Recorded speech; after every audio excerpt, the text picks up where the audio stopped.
Hello students, welcome to all. मैं CA Sandeep Dayal आप सभी का स्वागत करता हूं। और फ्रेंड्स, आज हम लोग जो स्टार्ट कर रहे हैं वो स्टार्ट कर रहे हैं हमारा अकाउंटिंग स्टैंडर्ड 10। देखिए, अकाउंटिंग स्टैंडर्ड को मैं स्टार्ट करने के पहले आपको कुछ इंपॉर्टेंट चीजें जो उसके बारे में बताना चाहूंगा वो ये कि अकाउंटिंग स्टैंडर्ड 10 जो है वो आईपीसी आपका ग्रुप 1 के अंदर है। और जो फर्स्ट हमारा कंपलसरी क्वेश्चन आता है उसमें कई बार इसका क्वेश्चन आपका आया हुआ है। At the same time accounting standard का देखिए ओवरऑल वेटेज है वो काफी इंपॉर्टेंट हो जाता है। उसका रीजन है क्योंकि जब आप इंटर के अंदर पढ़ते हो तो वहां तो खैर इंपॉर्टेंट है ही से आपके पास अकाउंटेंसी जो ग्रुप 1 का पेपर आएगा उसमें फर्स्ट कंपलसरी क्वेश्चन आता है। और इसके अलावा जो आपका लास्ट क्वेश्चन आता है जिसमें आपके पास चॉइस भी होती है उसमें भी कई बार एक या दो क्वेश्चन वो लोग अकाउंटिंग स्टैंडर्ड के दे देते हैं 4 या 5 मार्क्स की रेंज में। तो आप ये मान के चलें कि अकाउंटिंग स्टैंडर्ड जो है वो फर्स्ट क्वेश्चन तो फिक्स होगा आपका 20 मार्क्स का, और इसके अलावा पीछे भी आपका 5 से 10 नंबर का हो गया। तो अगर मैं एवरेज बेसिस पे चलूं तो सर 25 मार्क्स का मेरा अकाउंटिंग स्टैंडर्ड सिर्फ अकाउंटेंसी में आता है। पहली बात तो नाउ आगे अगर जो बच्चे दो ग्रुप कर रहे हैं तो उनका ऑडिटिंग के अंदर भी अकाउंटिंग स्टैंडर्ड का बहुत सारा पार्ट आता है। तो प्लीज इसको आप अच्छे से समझिए। देखिए, अकाउंटिंग स्टैंडर्ड को एक चीज आप समझिए, मैं जो आपके अकाउंटिंग स्टैंडर्ड की वीडियो बनाऊंगा इसीलिए छोटे छोटे पार्ट में बनाऊंगा क्योंकि मुझे पता है कि अकाउंटिंग स्टैंडर्ड थ्योरेटिकल सब्जेक्ट है, टॉपिक है आपका सर। और जब आप थ्योरेटिकल बात करते हैं तो थोड़ी थोड़ी नई नन लगती है हमको, ठीक है। तो हम लोग छोटे छोटे पार्ट्स में एएस के वीडियो आपको टाइम टाइम आप देते रहेंगे, ठीक है।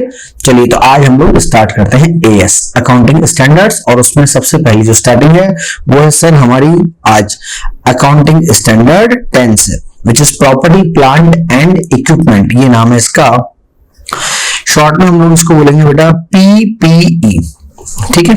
Property plant and equipment, it's P and E. तो देखिए, आपका जो प्रॉपर्टी प्लांट एंड इक्विपमेंट है ये एक्चुअल में कौन कौन से टॉपिक्स कवर करता है, किस किस पे एप्लीकेबल है, किस पे ये एप्लीकेबल नहीं है ना, ये चीज हमको देखनी पड़ेगी। अकाउंटिंग स्टैंडर्ड के क्वेश्चन का जब आप आंसर करेंगे एग्जाम में तो प्लीज ध्यान रखिए, भले ही आपका न्यूमेरिक क्वेश्चन है या भले ही आपका थ्योरेटिकल क्वेश्चन है, जब आप बच्चों क्वेश्चन को आंसर करते हैं तो सबसे इंपॉर्टेंट ये होता है कि रेलेवेंट प्रिंसिपल जो है उस अकाउंटिंग स्टैंडर्ड का जो क्वेश्चन आपको दिया गया है एग्जाम में उससे रिलेटेड जो रेलेवेंट आपका प्रिंसिपल है, यानी कि जो भी आप ट्रीटमेंट उसका जानते हैं उसका जो रेलेवेंट पॉइंट्स है वो प्लीज वहां जरूर मेंशन करें। उसके बाद आप उसका सॉल्यूशन दें अगर न्यूमेरिक है, ठीक है। और अगर आपका थ्योरेटिकल क्वेश्चन है तो सबसे पहले आप अकाउंटिंग स्टैंडर्ड का प्रिंसिपल देंगे, ठीक है। फिर उसके बाद आप बताएंगे कि भाई जो डिसीजन है वो क्या होना चाहिए, है ना, कंक्लूसिवली इवेंट जिसको हम बोलते हैं। और नंबर 3 है आपकी एडवाइस इसके अंदर क्या होनी चाहिए, ठीक है। तो अलग अलग पार्ट्स में आपको इसके आंसर देने चाहिए। चलिए, तो हम स्टार्ट करते हैं सर आज प्लांट प्रॉपर्टी एंड इक्विपमेंट। देखिए, सबसे पहली बात तो प्लांट प्रॉपर्टी एंड इक्विपमेंट जो होता है वो सर एप्लीकेबल किस पे होता है, तो सर ये एप्लीकेबल होता है टेंजिबल एसेट्स पे। ध्यान रखिए, टेंजिबल है ना, क्योंकि हमको पता है इंटेंजिबल 26 में चल जाता है। तो टेंजिबल एसेट्स पे, अब सर टेंजिबल एसेट्स भी कौन कौन से, ठीक है। नंबर 1 आप देखिए हेल्ड फॉर, आपने रीजन में क्यों रखे हैं, यूज इन द प्रोडक्शन और सप्लाई ऑफ गुड्स और सर्विसेज, यानी कि यूज इन द प्रोडक्शन यानी कि सिंपल प्लांट एंड मशीनरी या अदर आपके कोई इक्विपमेंट्स जो आपके प्रोडक्शन में हेल्प कर रहे हैं। या फिर आपने क्यों रखे हैं और supply of goods and services, जैसे फॉर एग्जांपल आपका सप्लाई वैन, बहुत सिंपल सा एग्जांपल इसका। इस तरह के एसेट्स जो या तो प्रोडक्शन में काम में आ रहे हैं या फिर वो गुड्स और सर्विसेज देने के काम में आते हैं। नंबर 2 रेंटल टू अदर्स, आपने क्यों रखी है, क्योंकि आप दूसरे लोगों को किराए पे देते हैं, रेंटल पे देते हैं, इसीलिए आपने उसको रख रखा है। जैसे फॉर एग्जांपल कि आप मान लीजिए आपके पास कोई बड़ा होटल है, बिल्डिंग हो गया, क्यों रखा है सर, दूसरों को रेंट पे देने के लिए रखा है, तो वो भी आपका पीपी के अंदर कवर होगा। नंबर 3 एडमिनिस्ट्रेटिव पर्पस, यानी कि आपके ऑफिस में जो एडमिन का काम होता है सर, उस एडमिन के काम को करने के लिए। जैसे आपके पास देखिए ऑफिस के अंदर जितने भी आपके कंप्यूटर लगे हुए हैं, लैपटॉप लगे हुए हैं, ठीक है, और इसके अलावा आपके प्रिंटर लगे हुए हैं, जो भी आपका काम आ रहा है ऑफिस एडमिनिस्ट्रेशन पर्पस में, जो भी आपके पास टेंजिबल एसेट्स काम में आ रहे हैं, that will also going to cover under the AS 10 PPE। तो ये तो होता है पर्पस कि आपने क्यों रखा, तो it may be for this or it may be for this or it may be for this 3 चीजें। नंबर 1, या तो प्रोडक्शन और सर्विसेज के काम में आ रहा है या फिर खुद से हम प्रोडक्शन कर रहे हैं। नंबर 2, रेंटल टू अदर्स, दूसरों को किराए पे देना है। और नंबर 3 आपने क्या पढ़ा sir, use for administration purpose, यानी कि आपके एडमिन, आपके ऑफिस को चलाने में वो काम में आ रहा है। नाउ नेक्स्ट, इसमें एंड, देखिए एंड लगा हुआ है, यानी कि कंडीशन साथ में पूरी होनी चाहिए। तो एक तो हेल्ड फॉर है ना, तो तीनों में से किसी भी एक पर्पस के लिए होना चाहिए। एंड साथ में और क्या होना चाहिए, expected to be used during more than a period of 12 month, यानी कि सर इसकी जो लाइफ है वो 1 साल से ज्यादा, यानी कि 12 मंथ से ज्यादा होनी चाहिए। तो 2 कंडीशन अगर पूरी होती हैं तो उस तरह के टेंजिबल एसेट्स पे क्या लगता है सर, आपका लगता है पीपीई, यानी कि अकाउंटिंग स्टैंडर्ड 10। तो सबसे पहली बात तो हमने समझ ली इसकी सर एप्लीकेबिलिटी, ठीक है, कि इसकी एप्लीकेबिलिटी कैसे होती है। चलिए आगे हमारे पास है ना, the definition PPE cover tangible item which are held for use in the admin purpose. तो what is the meaning of admin purpose, जो ऑलरेडी मैं आपको बता चुका हूं। So the admin purpose has been used in the wider sense to include all the business purpose other than production or supply of goods or services or for the rental for the others। तो first second part को छोड़कर बाकी जो बचा हुआ आपका admin purpose. First second part कौन सा सर, ये फर्स्ट पार्ट और ये सेकंड पार्ट, इसको छोड़कर जो बचा वो आपका आएगा थर्ड पार्ट के अंदर। चलिए जी, अब इसके अलावा sir PPE also include the assets use for, तो आपके एसेट्स किस काम में आ रही है, सेलिंग एंड डिस्ट्रीब्यूशन के काम में आ रही है। जैसे मैंने आपको बोला सिंपली आपकी कोई सप्लाई वैन है ना, वो उसके काम में आ रही है। फाइनेंस एंड अकाउंटिंग, आपके सॉफ्टवेयर उसमें काम में आ रहे हैं। बेसिकली सॉफ्टवेयर तो मैं नहीं बोलूंगा, हाँ, पर आपके जो लैपटॉप्स वगैरह हैं है ना, जो इसमें आपके काम आ रहे हैं, या आपके प्रिंटर हैं, आपके स्कैनर है, ये सारी चीजें इसमें आएंगी। सर अब सॉफ्टवेयर क्यों नहीं आएगा, उसका रीजन बिल्कुल 26 में जाता है। Personal and the other function of the enterprises, ठीक है, तो इन फंक्शंस में जो चीजें काम में आती हैं that will be include in the PPE, ठीक है। चलिए बच्चों, अब आगे बढ़ते हैं हम लोग। What is the object of AS10? Sir object क्या है, सिंपल सा है। The object of this standard is to prescribe the accounting treatment। क्या प्रेस्क्राइब करने वाला है सर, ये मेरे को अकाउंटिंग ट्रीटमेंट प्रेस्क्राइब करने वाला है पीपीई के लिए, so that user of the financial statement, तो जो भी आपके पास फाइनेंशियल स्टेटमेंट के यूजर हैं उनके काम आ सके। So can discuss information about the investment made by enterprises in its PPE, ताकि इन्वेस्टर को पता लग सके सर कि पीपीई के अंदर आपने कितना पैसा लगाया है और क्या क्या उसमें चेंजेस की, वो सब पता पड़ेगा आपको। चलिए अभी बेसिकली हम लोग इस एस के अंदर क्या क्या पढ़ने वाले हैं। The principal issue in the S, एक तो क्या है, रिकॉग्नाइजेशन ऑफ एसेट्स। देखिए सर रिकॉग्नाइजेशन का मीनिंग क्या है, रिकॉग्निशन का मतलब होता है रिकॉर्डिंग, यानी आप जो रिकॉर्डिंग करेंगे, आप जो एंटर करेंगे, वो एंटर करने का क्राइटेरिया क्या होगा, किस बेसिस पे आप इसको एंटर करेंगे। Number 2, determination of their carrying amount. Carrying amount का मतलब बेटा किस वैल्यू पे आप इसको दिखाएंगे, है ना, वो होता है carrying amount. Depreciation charge, dep कितना लगाएंगे, एंड इंपेयरमेंट लॉसेस। वैसे बेटा ये इंपेयरमेंट लॉसेस मैं आपको बता दूं AS 28 की कहानी है। So impairment losses to be recognised in relation to them, पर थोड़ा बहुत जो क्योंकि रिवैल्यूएशन का पार्ट इसके अंदर इंसर्ट है इसलिए यहां पर इंपेयरमेंट लिखा हुआ है, ठीक है, इसके हम लोग आगे डिस्कस में करेंगे। चलिए अब बात आती है कि सर ये तो आपने बता दिया किस किस पे अप्लाई होता है, तो सर अभी किस किस पे अप्लाई नहीं होता है सर, ये भी बड़ा इंपॉर्टेंट। हाँ सर बिल्कुल इंपॉर्टेंट।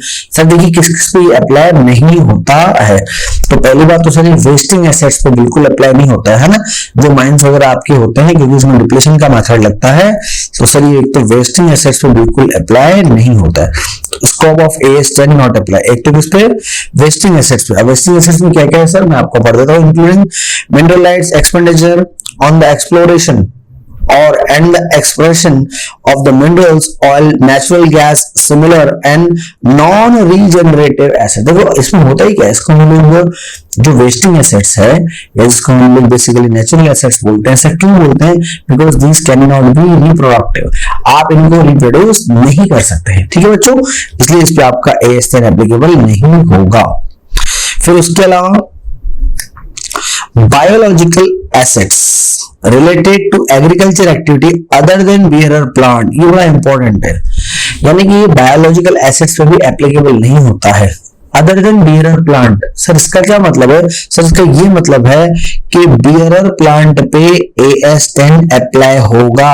यस, बियरर प्लांट पे AS10 अप्लाई होगा। अब एक डाउट हमारे माइंड में, सर ये बियरर प्लांट क्या है, सर ये बायोलॉजिकल एसिड्स क्या है? ठीक है, चलिए तो हम लोग आगे बढ़ते हैं और इन सब चीजों की बात करते हैं। ठीक है, चलिए जी। तो अब जो मैं आपसे बात करने वाला हूं वो ये कि भाई इसमें आपके पास सबसे पहला वर्ड जो मैं आपको फिर एक एक करके हम लोग सबकी बात करें। देखिए सबसे पहले मैं बात करूंगा आपसे कि बियरर प्लांट होता क्या है। ठीक है, और अगर बियरर प्लांट की बात करें तो बायोलॉजिकल एसिड्स का पार्ट है, तो मैं भी आपको बताने वाला हूँ बायोलॉजिकल एसिड्स भी क्या है। चलिए हम लोग बियरर प्लांट की बात करते हैं। देखिए बियरर प्लांट बेसिकली क्या है और सर आपने क्यों इसको AS10 में कवर किया है। देखिए सिंपल एंड लॉजिकल, आप समझिए, आपने AS10 में किसको कवर किया? प्लांट है, और जितनी भी आपकी प्रॉपर्टी एंड जो इक्विपमेंट वगैरह है। ऐसा क्यों ना? ऐसा इसलिए सर, फॉर एग्जांपल कि पेन बनता है सर, ये पेन जिस मशीनरी से बनता है उस मशीनरी पे आप AS10 लगाएंगे? बिल्कुल लगाएंगे सर। रीजन क्योंकि उस प्लांट एंड मशीनरी में आप कुछ रॉ मटेरियल डालते हैं, प्रोसेस होता है और फिर क्या होता है सर, फिर आउटपुट बन के निकलता है। हाँ सर बिल्कुल निकलता है। इसलिए आप क्या करते हैं, आप प्लांट एंड मशीनरी को इंक्लूड करते हैं। Is it clear? इसलिए इंक्लूड करते हैं ना। तो सर यहाँ पे भी हम लोग बियरर प्लांट को इसलिए इंक्लूड करते हैं। देखिए इसका रीजन समझिए, बहुत सिंपल। जैसे सर आम का पेड़, mango tree, yes it is. Mango tree में क्या होता है सर, आप मैंगो ट्री स्टार्ट करेंगे लगाना तो ऐसा तो है नहीं कि लगाते हो जाएगा। आप उसको लगाएंगे, वो ग्रो करेगा और फिर आफ्टर सम टाइम है ना वो आपको फ्रूट प्रोवाइड करेगा। अब वो फ्रूट्स प्रोवाइड कर रहा है, यानी कि उसकी कहानी बिल्कुल हमारे प्लांट एंड मशीनरी से मिलती जुलती हो गई कि हमने क्या करा, हमने कुछ इनपुट लगाया और बदले में हमको क्या मिला सर, बदले में हमको मिला आउटपुट। तो बियर प्लांट ऐसे होते हैं which will be provide benefit for long term period on annual basis, है ना, या आप और द सर्टेन टाइम बेसिस में बोल सकते हैं इसको। तो जैसे आपकी मैं बात कर रहा हूं सर, मैंगो ट्री की एक बार आपने लगाया तो क्या होता है सर, सालों साल उसमें से आपको आउटपुट यानी कि मैंगो मिलता रहेगा और आप आराम से उसको खा सकते हैं। ठीक है, तो अब आप ये चीज समझिए कि इसीलिए बियरर प्लांट को यहाँ पे लिया गया। तो बियरर प्लांट को हम लोग AS10 में इसलिए लेते क्योंकि इसमें काफी कुछ वही खासियत है सर जो आपकी प्लांट एंड मशीनरी के अंदर होती है। लंबे टाइम चलता है, बेनिफिट देता है, कुछ इनपुट डालेंगे तो आउटपुट मिलेगा। तो जो मैंगो ट्री है वो बहुत इसका एक परफेक्ट एग्जाम्पल है। तो अगर आप चाहें तो आपकी शीट में आप लिख सकते हैं सर मैंगो ट्री। तो जो मैंगो ट्री है that is a perfect example of the bearer plant. चलिए सर अब क्या होता है बियरर प्लांट, हम देखते हैं। It is used in the production और सप्लाई, ठीक है सर, ऑफ एग्रीकल्चर प्रोड्यूस। तो इससे क्या मिलेगा आपको, एग्रीकल्चर जो प्रोडक्शन है उसके रिलेटेड आपका प्रोडक्शन है, सप्लाई मिलेगा। एक्सपेक्टेड टू बियर प्रोड्यूस यानी कि कितने टाइम प्रोडक्शन करेगा sir, for more than 12 month. Sir 12 महीने से ज्यादा ये आपका काम करेगा, बिल्कुल करेगा, है ना। अगर आप बात करें मैंगो ट्री से सालों साल चलता है ना। Next has a remote likely to been sold, यानी कि इस बात की संभावना बहुत कम है कि आप उसको बेच दोगे। देखिए आप समझिए, जब तक वो आपको मैंगो देता रहेगा, जब तक वो फ्रूट देता रहेगा सर, क्या आप उसको बेचेंगे क्या? The answer is no, sir हम उसको नहीं बेचेंगे। हाँ ये जरूर है कि जब हमको वहां से फ्रूट्स मिलना बंद हो जाएंगे तो हम क्या करेंगे, उसको काट देंगे एज अ लंबर, यानी कि जो लकड़ी होती है उस फॉर्मेट में हम उसको सेल कर देंगे। ठीक है, तो ये आप चीज समझिए। वो तो नॉर्मल सी बात है, प्लांट एंड मशीनरी में जैसा होता है ना, जब प्लांट एंड मशीनरी आपका बिल्कुल ऑब्सोलेंस रहता है, पुराना हो जाता है, तो आप उसको बेचते हो ना। वही चीज आपके इस प्लांट के अंदर है, बियरर प्लांट के अंदर, कि जब बियरर प्लांट जो है आपका फ्रूट देना बंद कर देगा तो आप अल्टीमेटली उसको as a wooden, as a lumber आपको बेचना तो पड़ेगा ना उसको। ठीक है, चलिए sir, has a remote likely to be sold except for incidential scrap sale, है ना। तो जब स्क्रैप की तरह आप बेचेंगे तो वो बात अलग है, अदरवाइज आप नॉर्मली इसको नहीं बेचते हैं। देखिए यही डिफरेंस पता है, हम लोग 11th क्लास में पढ़ते हैं प्लांट एंड मशीनरी और फिक्स्ड के लिए, that these are not for resale purpose. ठीक है, चलिए सर, ये तो मैंने आपको बताई बियरर प्लांट की डेफिनेशन। अब मैं आपको बताऊंगा बेसिकली कि जो बायोलॉजिकल एसेट्स है ये होते कौन कौन से। देखिए स्टूडेंट्स, जो आपके बायोलॉजिकल एसेट्स हैं वो दो तरीके के हैं बेसिकली, है ना। उसको आप दो ऐसे भी डिवाइड कर सकते हैं, आपका एक लिविंग एनिमल्स और एक आपका प्लांट। ठीक है, अब इसमें हमें ये ध्यान रखना है सर कि आपके पास जो AS10 एप्लीकेबल है सर, वो किसमें एप्लीकेबल है? वो सिर्फ और सिर्फ सर बियरर प्लांट के अंदर एप्लीकेबल है। कृपया ध्यान रखें बस। प्लांट, वो भी कौन सा प्लांट सर? बियरर प्लांट के अंदर हमारा AS10 एप्लीकेबल है, जिसका मैंने आपको एग्जांपल ऑलरेडी बता दिया, मैंगो ट्री। ठीक है सर, तो वहां पे आपका एप्लीकेबल। इसके अलावा जैसे आपके लिविंग एनिमल्स हैं ना, आप उसमें कोई सा भी लिविंग एनिमल, चाहे वो बेसिकली आपका बियरर हो या फिर आपका कंज्यूमर हो। जैसे बेसिकली देखिए आपके पास अलग अलग, इसमें आप काऊ को भी ले सकते हैं, इसमें आप ऑक्स भी ले सकते हैं, इसमें आप बफेलो भी ले सकते हैं, इसमें आप चिकन भी ले सकते हैं। ठीक है, ये सब चीजें इसके अंदर आपके पास आ जाएंगी, तो उनपे आपका AS10 एप्लीकेबल नहीं होगा। ठीक है, इसके अलावा अगर आपके जो प्लांट है, जो कंज्यूमेबल हमारे पास होते हैं, जिनको हम डायरेक्ट कंज्यूम करते हैं, ठीक है, उनपे भी आपका AS10 एप्लीकेबल नहीं होगा। किस पे होगा सर? सिर्फ जैसे आपका मैंगो ट्री, आपका एप्पल ट्री आप ले सकते हैं, आपका गौर ट्री ले सकते हैं, ये चीजें आप ले सकते हैं। ठीक है, बाकी जो एनुअल क्रॉप होती है ना, जैसे आपके पास जो आपका वीट वगैरह का जितना भी काम हमारा होता है, वो इसके अंदर आपका नहीं होगा। चाहे मेज वगैरह होगा ना, मक्का इसको हम बोलते हैं, मस्टर्ड इसके अलावा होते हैं, जो एनुअल क्रॉप है वो इसके अंदर इंक्लूडेड नहीं होते हैं। ठीक है बच्चों, तो ये हुआ सर हमारा बायोलॉजिकल एसेट्स। तो ध्यान रखिए हमारा जो AS10 है वो सर, एक तो आपके पास जो बायोलॉजिकल एसेट्स हैं, तो बायोलॉजिकल एसेट्स पे एप्लीकेबल नहीं होगा, सिर्फ बियरर प्लांट पे AS10 एप्लीकेबल होता है। ठीक है, चलिए अब हम बढ़ते हैं आगे। अच्छा, अभी जो हम लोग बात कर रहे हैं बेसिकली, तो अब हम बढ़ते हैं आगे। जो मैं आपको बता, थोड़ा क्लियरिफिकेशन इसमें मैं आपको और पढ़ा देता हूं। Now, however, the standard applied to PEE used to develop or maintain the assets described in the both the box above. Okay, clarification है यहाँ पे that other accounting standard may require recognition of PEE based on approach different from this standard. Example that is AS19 है, only is required enterprises to evaluate its recognition item based lease PPE on the basis of transfer of risk and return. ये हम लोग AS19 में पढ़ेंगे। उसमें देखिए मैं आपको बता दूं, उसके हिसाब से लीज दो तरह की होती है। एक वो लीज जिसमें रिस्क एंड रिटर्न आप ट्रांसफर करते हैं, तो वो फाइनेंस लीज होता है, और जिसमें अगर आप रिस्क एंड रिटर्न ट्रांसफर नहीं करते हैं, वो ऑपरेटिंग लीज होता है। तो बोल रहा है कि अगर कोई स्टैंडर्ड, देखिए वैसे भी एक नॉर्मल रूल होता है, मैं आपको बता दूं, आप जब कोई सा भी AS पढ़ते हो तो पहले तो आते हैं AS के नॉर्मल रूल, लेकिन अगर कोई दूसरा AS उस पर कोई स्पेसिफिक रूल्स देता है, तो फिर आपको पहले उन स्पेसिफिक रूल्स को एप्लीकेबल करना पड़ेगा। ठीक है, चलिए फिर हम बढ़ते हैं आगे। तो हमको जो डिस्कशन करना था यहाँ पे, एक तो करना था मुझे आपके साथ बियरर प्लांट, एक बायोलॉजिकल एसेट, एक सर मैं बात करूंगा आपसे एग्रीकल्चर एक्टिविटी की, कि यार ये एग्रीकल्चर एक्टिविटी कौन सी होती है। ठीक है, वैसे आप सब जानते हैं, और क्योंकि ये लैंग्वेज में दे रखी है तो वो मैं आपको पढ़ाता हूँ। देखिए, what is the agriculture activity? So agriculture activities managed by an enterprises of biological transformation and harvest of biological, यानी कि आप उनको ग्रो अप करेंगे, उनको उगाएंगे, आगे बढ़ाएंगे, और बाद में क्या करेंगे, उनको हार्वेस्ट कंप्लीट करेंगे, किसका? बायोलॉजिकल एसेट्स का। तो वो एक्टिविटी इसमें इंक्लूडेड है। क्यों कर रहे हैं आप सब ऐसा?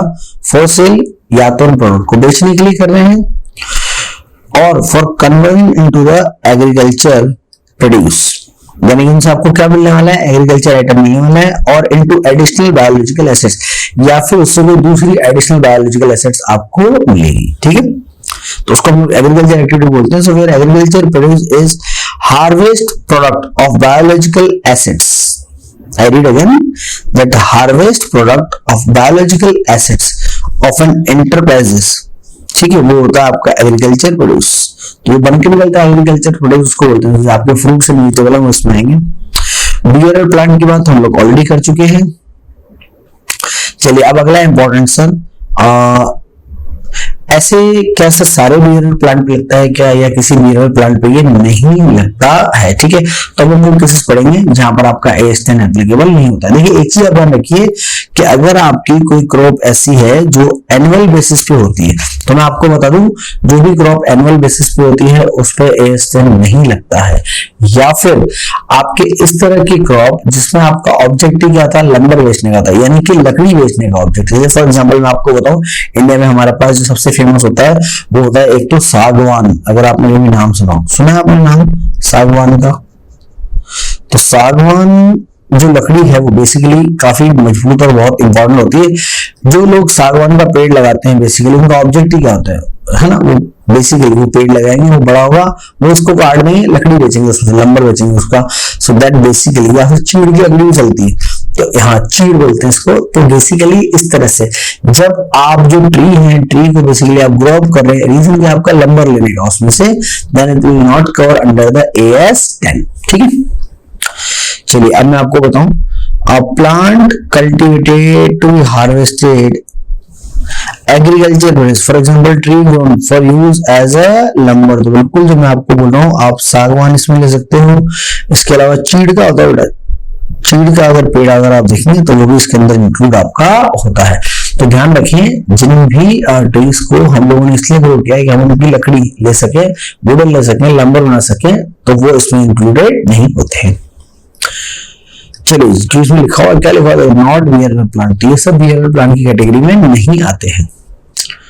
Plant cultivated to produce agriculture produce when there is more than a remote likelihood that their entity will also harvest and sell the plant as agriculture produce other than an incidental scrap sale. So for example, trees that are cultivated for both fruit and the lumber, उन पे भी ये आपका AS applicable नहीं होता है। ठीक है, फाइनली नंबर 3 एनुअल क्रॉप, ये बड़ा जरूरी है। जिन भी केसेस में आप ये देखते हैं कि हमारी जो क्रॉप है वो एनुअल क्रॉप है, उन पे भी AS10 एप्लीकेबल नहीं होगा। फॉर एग्जांपल मेज एंड व्हीट, ठीक है, यानी कि मक्का और गेहूं, ये क्योंकि एनुअल क्रॉप है सर, तो उसके ऊपर आपका AS10 एप्लीकेबल नहीं होगा। ठीक है, चलिए, तो इसके 3 पार्ट हो गए आपको ऐसे देखा जाए तो, कि नंबर 1 एक तो वो ट्री जो आपने डायरेक्टली लंबर के लिए काम किया था, जिसमें लंबर के लिए उसको हमने पैदा किया, उसको बड़ा किया।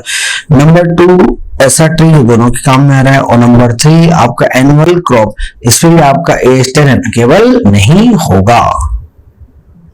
चलिए फिर हम बढ़ते हैं सर आगे। अच्छा एक बात सर, क्या आपने आम का पेड़ को काट के बेच दिया, फिर क्या करेंगे? तो सर क्या फिर उस पर AS10 एप्लीकेबल होगा? नहीं सर, जब काटने के बाद वो खत्म हो गया तो फिर AS10 उस पर एप्लीकेबल नहीं होगा। चलिए, इसमें लिखा हुआ है when bearer plant no longer use to bear produce, यानी कि भैया ये बोल रहा है जब आम के पेड़ में से आम आना बंद हो जाए, they might be cut down, बिल्कुल सर उनको कट डाउन कर दिया जाएगा। And also sold as scrap, तो सर उनको कट डाउन करके एज स्क्रैप बेच दिया जाएगा, तो वो इसमें इंक्लूड नहीं है। For example for use as fibre, such incidental scrap sale would not prevent the plant from the satisfied the condition definition of a bearer plant। ठीक है, आपने आग वाग जलाने के लिए क्या है, पेड़ काट लिया, जिसका मतलब ये नहीं उस पर AS10 एप्लीकेबल नहीं हुआ। तो डिपेंड करता है, आपको एक चीज ध्यान रखनी है, नंबर 1 कि सर AS10 किस पे लगता है, बियरर प्लांट पे लगता है। ठीक है बच्चों, चलिए सर आगे बढ़ते हैं। अब हम बात करेंगे sir recognisation criteria. Recognisation criteria का मतलब ये कि आप जब रिकॉर्ड कर रहे हैं तो कौन कौन सी कंडीशन फुलफिल होनी चाहिए, तब जाके तो आप रिकॉर्ड करोगे, ऐसे ना उसको रिकॉर्ड कर लोगे। तो रिकॉर्ड करने के लिए क्या करनी चाहिए, कंडीशन फुलफिल होनी चाहिए। अब कौन कौन सी कंडीशन फुलफिल होनी चाहिए हम देखते हैं। Now AS10 revised, unlike AS10 जो पुराना वाला था, has let down the recognition criteria. The cost of an PPE should be recognized as an asset if and only, वो कितना फोकस लगा के बोल रहा है, if and only if, यानी कि कंडीशन पूरी होनी चाहिए। क्या condition sir? Number 1, it is probable that future economic benefit associated with them will be flow to enterprises। बिल्कुल ठीक है कि उन एसेट से जुड़ा हुआ जो बेनिफिट है वो किसको मिलेगा, सब एंटरप्राइज को मिलना चाहिए, सबसे इंपॉर्टेंट बात है, बिल्कुल मिलना चाहिए। And number 2, the cost of an item can be measure really, यानी कि आप उसकी कॉस्ट सही तरीके से निकाल सकते हैं, और अगर उससे फ्यूचर इकोनॉमिक बेनिफिट आपको मिल रहे हैं तो फ्यूचर इकोनॉमिक बेनिफिट आपको मिलेंगे और कॉस्ट आप निकाल सकते हैं। एंड लगा हुआ है, प्लीज ध्यान रखिए, और नहीं लगा हुआ है, एंड लगा हुआ है। तो जब एंड लगा होता है तो एंड क्या होता है, ये एंड बड़े काम का होता है, क्योंकि इसी के बेस पे आप ये डिसाइड करेंगे कि भाई रिकॉग्निशन क्राइटेरिया पूरा हुआ या नहीं हुआ। तो एंड लगा हुआ है, इसका मतलब both condition must be satisfied. जब बोथ कंडीशन सेटिस्फाइड हो जाएंगी तभी आप ये काम कर सकेंगे। ठीक है, चलिए बढ़ते हैं हम लोग आगे। Next, moving further.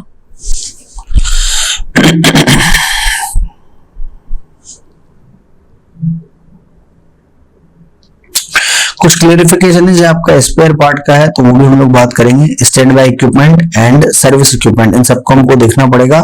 Spare parts का रूल है मैं आपको बता दूं, देखिए कि अगर कोई स्पेयर पार्ट है और वो आप यूज कर रहे हैं तो ध्यान रखें, अगर वो स्पेयर पार्ट सिर्फ किसी स्पेसिफिक एसेट्स में ही काम में आता है, ठीक है, स्पेयर पार्ट है सिर्फ स्पेसिफिक एसेट्स में ही काम में आता है सर, तो आप क्या करेंगे, तो उस पे AS10 एप्लीकेबल होगा अगर वो सिर्फ स्पेसिफिक एसेट्स के काम में आता है तो, ठीक है।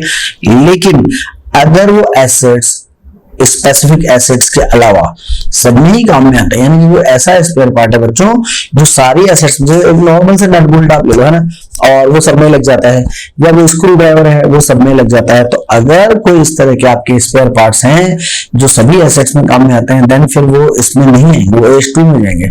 लेकिन कोई स्पेयर पार्ट आपका ऐसा है जो स्पेसिफिकली सिर्फ इसी एसेट्स में काम में आ रहा है, तो सर अगर स्पेसिफिकली इसी एसेट्स में काम में आ रहा है तो उसके ऊपर आपका AS10 एप्लीकेबल होगा, ठीक है।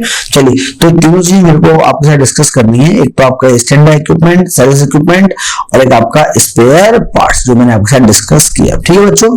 तो आज मैं इस क्लास को भी यहीं वाइंड अप कर रहा हूँ और बहुत छोटा सा सेशन मैंने लिया है। नेक्स्ट क्लास में मैं कुछ और थ्योरेटिकल पॉइंट पे आपके साथ डिस्कस करूंगा और फिर हम लोग इसके कुछ न्यूमेरिक क्वेश्चन भी सॉल्व करेंगे, ठीक है। तो I hope so you enjoy the lecture very much, so please like and subscribe our channel. Thank you so much, take good care of your health. Signing off, this is CS Sandeep Dayal.